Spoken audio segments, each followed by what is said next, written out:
The Honourable Tariana Turia. Mr. Speaker, there must surely be some quintessential concepts in any State of the Nation address for Aotearoa. Lest we forget, Te Treaty o Waitangi provides us with the constitutional pou upon which any discussion of nationhood can emerge. The contribution of iwi entrepreneurship, Māori-owned tourism, fisheries, agriculture, forestry and other industries, estimated to be worth approximately $39 billion, is hugely important towards both the domestic economy and enhancing our profile in the global market. And we would indeed challenge the government that it will only be possible to deliver better public services when our agencies are culturally competent, when our ministries take the effort to respond to and to relate to all the diverse populations that live in this land, and when we see institutional racism eradicated. We cannot abide the political silencing of difference.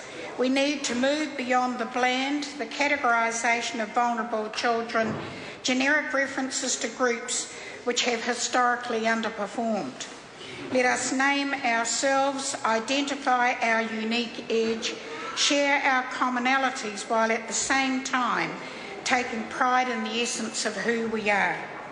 We have a waiata from home, which begins kia ui uia mai, nā wai koe, māue ki atu, e tirohia atu ngā ngaru e aki ana ki waipuna ki te matapihi, pūtiki wharanui ko Ngāti Tūpo'o.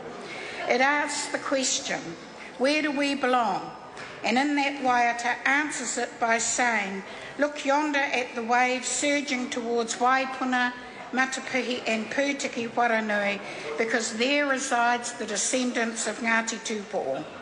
The waiata traces over maunga and puke, over waters, the pathway along Te Awa Tupua, the lands and sacred spaces which mark out our rohe, ngā hapu o Whanganui. It is but one of many of our tribal treasures that are central to Indigenous knowledge. Our waiata, our tātai, our genealogies, our kōrero are our distinctive body of knowledge that can be instrumental in shaping a future Aotearoa which is inclusive of all. The future Aotearoa that the Māori Party strives for cannot be bland and it cannot be generic. The browning of our nation demands bold action if we want to see success that is shared by all. I want to stress from the onset, tangata whenua are not the prize in a grand political lottery. Over the last week, we have witnessed various political parties eyeing up the Māori vote and swooping in for the kill. What they do not realise is that morehu no longer depend on politicians or individuals to tell them how they must vote. We oppose any form of electoral opportunism which targets Māori for polling gain. Our interest is in the survival of tangata whenua. How do we maximise the contribution that we can make to the survival of people, particularly Māori people? And I want to remind us that Māori were all alone on these islands for hundreds of years. We shaped our own worldview, we grew and we survived colonisation. Against that history, the media's compulsive fascination in predicting the death of the Māori Party after a mere 9 years in existence seems somewhat premature. And so I place on record our determination to survive as a party, as a movement and as a people. Over 157 years ago, physician and politician Dr. Isaac Featherston said it was the solemn duty of all Europeans to smooth down the dying pillow of the Māori race. The view of the day was that Indigenous peoples would not survive European conquest and disease. And indeed, history would reveal the Māori population was decimated, but it was not extinguished and never will be.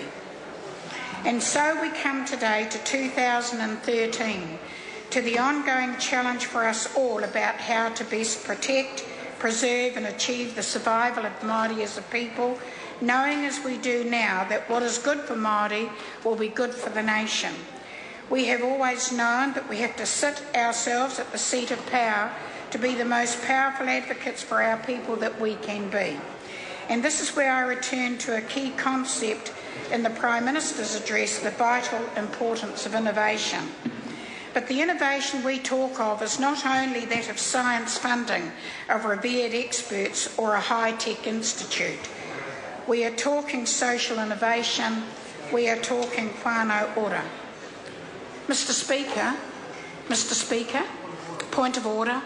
Point of order, Honourable Tariana Turia. There's quite a lot of talking in the House, and we don't talk in the House when other people are trying to speak, and I would appreciate it if there was less speaking.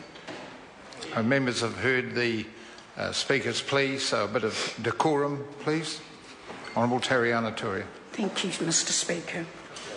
The German philosopher Arthur Schopenhauer reminds us of the inevitable resistance that many of our most revolutionary ideas have received, whether it be giving women the vote, people being trusted to drive cars at high speed, or the concept of kindergartens.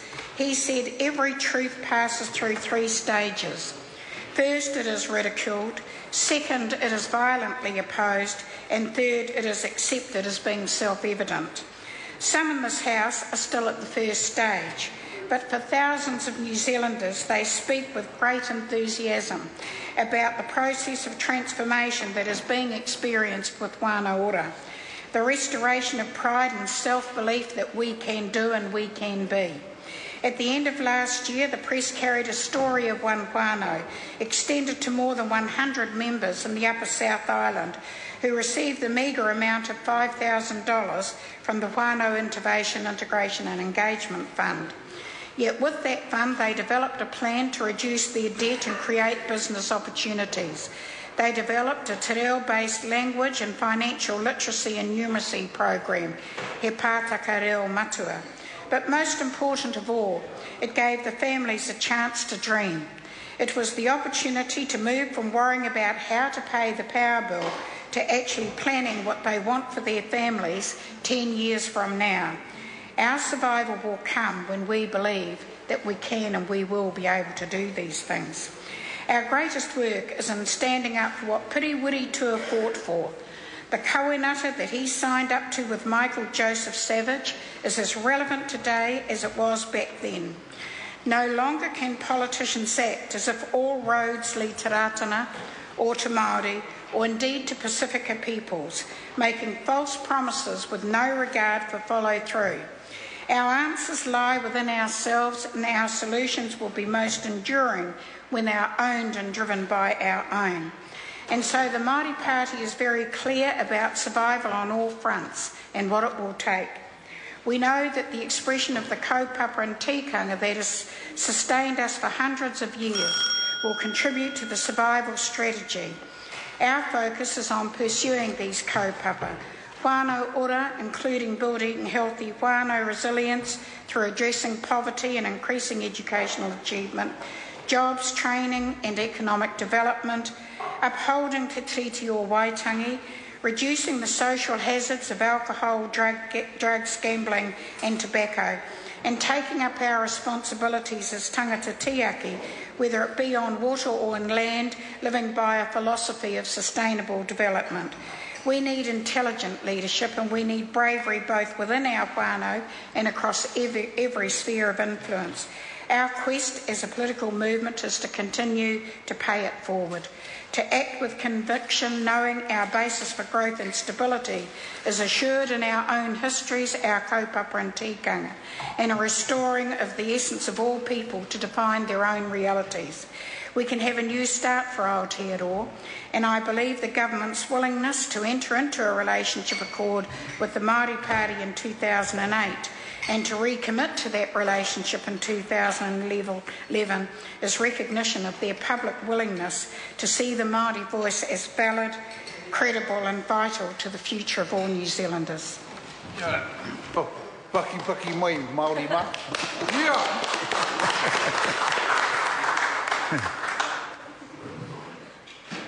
Mr. Speaker. Honi Harawira.